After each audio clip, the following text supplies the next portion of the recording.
بسم اللہ الرحمن الرحیم۔ آپ حضرات کے سامنے آج سورۃ الاخلاص یعنی قل هو اللہ احد کا لفظی ترجمہ پیش کروں گا۔ لفظ بہ لفظ ترجمہ ہوگا، غور سے سماعت فرمائیے گا، خود بھی یاد کیجیے گا، اپنے بچوں کو بھی یاد کروائیے گا۔ قل هو اللہ احد، قل آپ کہہ دیجئے، ہوا وہ، اللہ احد یکتا ہے، آپ کہہ دیجئے وہ اللہ یکتا ہے یعنی اکیلا ہے، تنہا ہے۔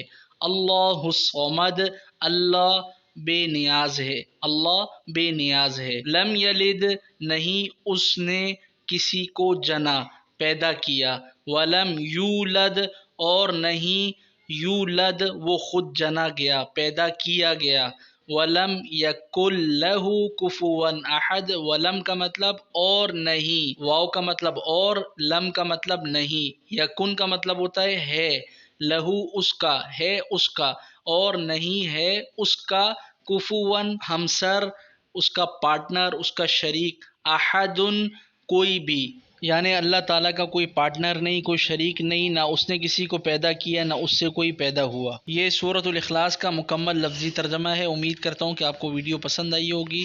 اگر آپ کو ویڈیو پسند آئی ہے تو اسے لازمی طور پہ آگے شیئر کیجیے گا تاکہ زیادہ سے زیادہ لوگ سورۃ الاخلاص اور قرآن کریم کو اسی طرح یاد کر سکیں، ان کا ترجمہ یاد کر سکیں، اور دوسروں کے ساتھ شیئر کرنے کا مقصد یہ بھی ہے کہ لوگوں میں قرآن کریم سے قریبی ہو، دوری نہ ہو، اور نمازوں میں بھی ہمارا دل لگے۔ جب ترجمہ آئے گا تو نمازوں میں بھی دل لگے گا۔ جزاک اللہ خیر۔ السلام علیکم ورحمۃ اللہ وبرکاتہ۔